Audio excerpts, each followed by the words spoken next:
Start game! That's what I'm saying. In 5, 4, 3, 2, 1. Start game. Good luck, have fun! Oh, most definitely. Yeah, yeah. It says most definitely sounds like you're enjoying the games in the tournament. Yes, I am. And I love the chat. People going like, "Hey, Tucker, do your best now, eh?" Apparently, Finkers is from Twente, so people are calling him a Tucker. So this is great to see people in the chat supporting their favorites. And this is game 2 between Finkers and Bblack on Ohana, a map chosen by Finkers. Let's see if he has a specific game plan to take out Bblack on this map. There they go. Good luck, have fun from Finkers, always being the manner player. And Bblack goes, I always wondered. Let's see what he wondered. Can you 6 blue? Oh my god! Oh my god! He's chatting it up. Uh oh. There come the mind games. Against me? There come the mind games. Yeah. This is tough. In general, well, it's got a narrow ramp here, so unless the Protoss goes for the forced fast expand, if it's well scouted, it should be You know what? more than defensible. Actually, I don't think I can type to the players. I can just type to the spectators, but there's no way I can actually communicate with the players at this point. That's kind of... Because you'll be spoiling all the fun. Yeah, that's true. I just wanted to say that they shouldn't be, discussing tactics while playing the game, because I don't know. It may influence the game in other. It may influence one player more than the other. Whereas maybe it's just my own perspective on the matter. Because if someone talks to me, I just completely they only need to say like one word, and I completely fuck up my build. Well, let's hope Raccoon isn't listening. See, Well, if he talks to me, I'm just gonna ignore him. Yeah, you're gonna play against him tomorrow, aren't you? Yep, tomorrow. So yep, I'm really nervous for that. I'm hoping that I'll be able to beat him. Terran's not my best matchup by far. So in fact, none of the matchups I'm really good at, but Terran specifically is one of them I'm struggling with.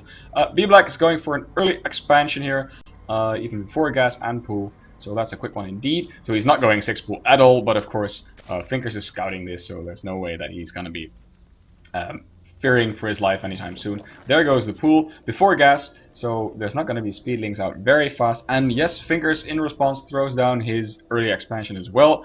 So this is going to be a bit of an econ focused game for at the start. Most definitely. Yeah, and let's expect. I really hope to see the game evolve to more of a mid-game state, because Finkers was showing some incredible force fields earlier, and I'd love to see more of those. Yep, incredible force fields. Just a heads up, you're sounding like a robot again, so I'm just... I think Protoss finally found a way to invest people, it now are slowly being taken over. Alright, yeah, you might. Exactly. Well, of course, Protosses aren't robots, right? You should remember that. Unless you've been killed, in which case you get sent back into the cold husk of an immortal shell.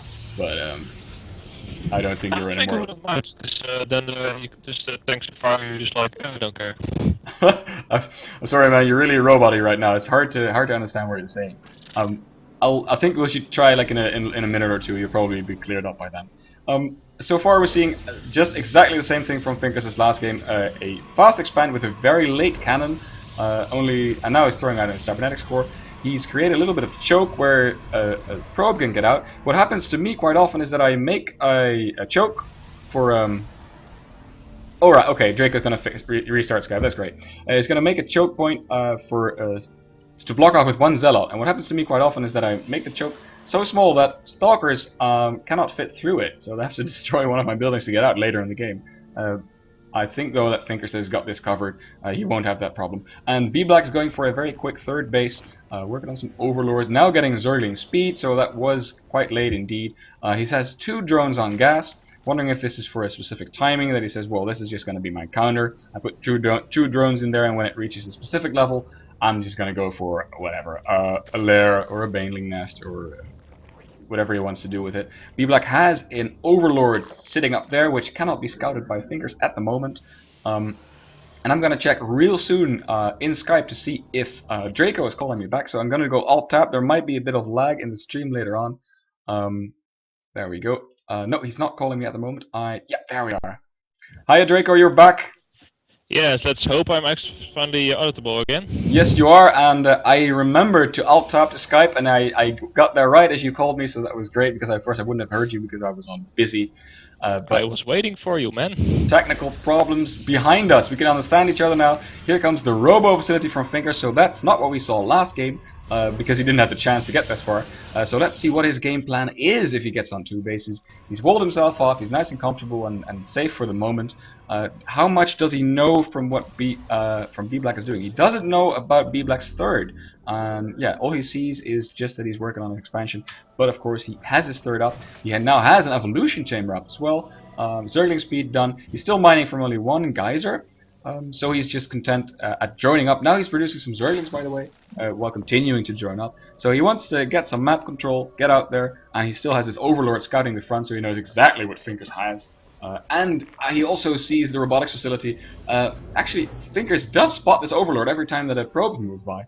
So he might want to think, yeah, there he goes. He spotted it now, and he's sending 2 sentries to take it out, moving them all the way below the Overlord before they start shooting, just to make sure that they can shoot as long as possible, which they need to do because these tickle cannons from the sentries hardly do any damage. And is the Overlord going to go down? It's going to be really close. 12, 7 hit points remaining on the Overlord. That's very close indeed. Observer out from Finkers now, moving across the map. He's going to be able to see what exactly Bblack is up to so far. And the Overlord, really close, not going to take that. I wouldn't have guessed we would see Overlord Micro, but Bblack did it. Cool, Overlord Micro. Hey, I saw someone. Yeah, go ahead. I saw online that someone was talking about mass dropping by Zerg. So maybe we're going to see some drops as well. I don't know if Bblack has kept up with the trends. Well, if I'm looking at Bblack, I saw a lot of drones and I saw Spire. So I'm guessing we're going to see Mutaling here. Mutaling, yep, the old school style that has survived even through Brood War. Mutaling, a very common tactic, or strategy, I should say, not a tactic. The Zerglings. Right, you go ahead. Should be against what Finkers is going for with the Colossus. Then, first Colossus coming in, and yeah, Mass Muta is actually quite good for Protoss before they manage to get High Templars out. Yep, yeah, you can do a lot of damage. I used to lose a lot against Mutalisks playing as a Protoss player. +1 ground weapons is done, by the way, for Finkers. He's not working on +2 yet. Usually, or what you see players do sometimes, is they go for a Forge Fast Expand, and then they continue to upgrade, because one of the advantages of a Forge Fast Expand is that you can get such early upgrades. But of course, if you get the early upgrade and then not continue, then you're going to lose your advantage. Especially if you're not going to do anything with the +1 as soon as it finishes. So that's kind of... especially with Protoss having access to Chrono Boost. Yep, exactly. So you might want to continue working on that lead. A macro hatch from Bblack going down now. He has not been working on his upgrades so far. He does have an evolution chamber. Maybe that's, I don't know, to... for what other reason would you make an evolution chamber in ZVP if you don't want upgrades? Spore crawlers, of course. Yeah, against the Void Ray perhaps, but he scouted the Robo, so... Many observers, of course, because Bblack was already lucky enough to catch one not so bright observer once when it was coming over to his natural and the Queen, and the Spore Crawler made short work of it. Alright, that's a nice little... the Spore Crawler has 1 kill, and there are quite a lot of Mutalisks out. That's 11 Mutalisks already. And I'm not sure if... okay, I'm gonna check this. Yeah, Finkers has seen the Spire, so he knows that there's Mutalisks in the way. He's working on Blink now, and he's got Stalkers in his mineral line, so he definitely knows that Mutalisks are a possibility. Sending out another Observer. The Observer sees... Yes, he sees some Zerglings standing at the third. And actually, he's working on the rocks now. A good move, because he wants access to his third. He can just keep his front walls tight, while moving out through the back, creating an extra opening to have access to that third base, and kind of an easy defend too.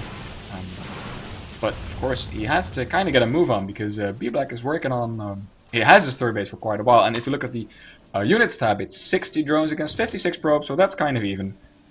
But of course, Bblack is on third base, and there come the Mutalisks. They're swooping in on the top left.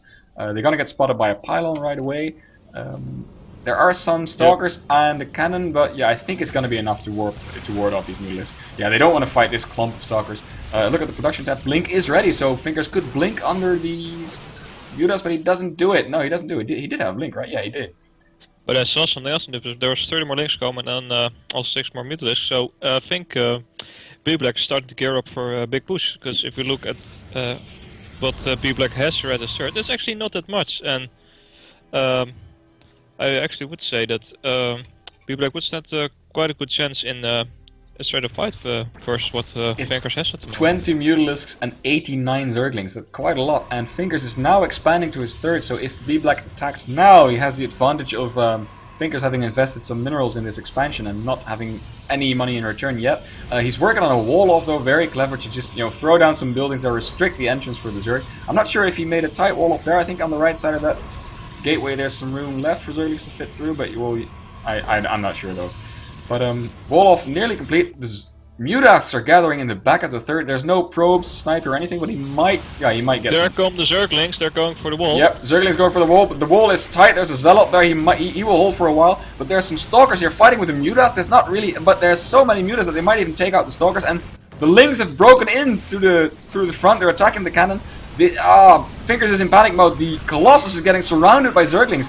Ooh, Bblack is in a commanding position right now. Look at the supply difference, 70 supply, and the Lings are surrounding the Zealots. That's not what you want to have. There is a Colossus out, but it's gonna get sniped by the Mutalisks. No, they're not targeting the Colossus as of yet. Of course, they're thinking, well, if we can take out the Stalkers first, then we're free to take out whatever we want after that. And indeed, it looks like there's enough Mutalisks to just keep on fighting these Stalkers. It's not a very efficient trade for Bblack to keep attacking with his Mutalisks. He could just snipe this Colossus that's hanging out in the back. Very dangerous. Yep, there it goes. Another Colossus goes down. And I think that Finkers is in a very tough spot indeed. He doesn't have a third base. His supply is way down, and he doesn't have too much minerals, whereas Bblack is banking quite a lot, and he's taken his fourth base behind this. So Bblack is in a Bblack is keeping on streaming in the Zerglings. Yep. No, he's had enough. He thinks, okay, the knight is third. I'm gonna go back and. There's 62 Zerglings in production. Oh, this is gonna hurt. Oh my god. A flyer attack level 2 nearly done, so it's gonna be a 62 Zergling into flyer attack level 2 push. Oh yeah, that's famous. Making the new metagame as we go along. Go Finkers and Bblack. Pretty cool, yeah. Finkers, yeah, he's gotta be scratching his head right now. What can I do against this Zerg onslaught? He's immediately retaking his third. He knows that he cannot stay on two bases, and he knows that maybe if I can wall this off and defend against the Mutalisks, I have a chance of coming back, but he's so far behind now. I'm not sure if he realizes this though.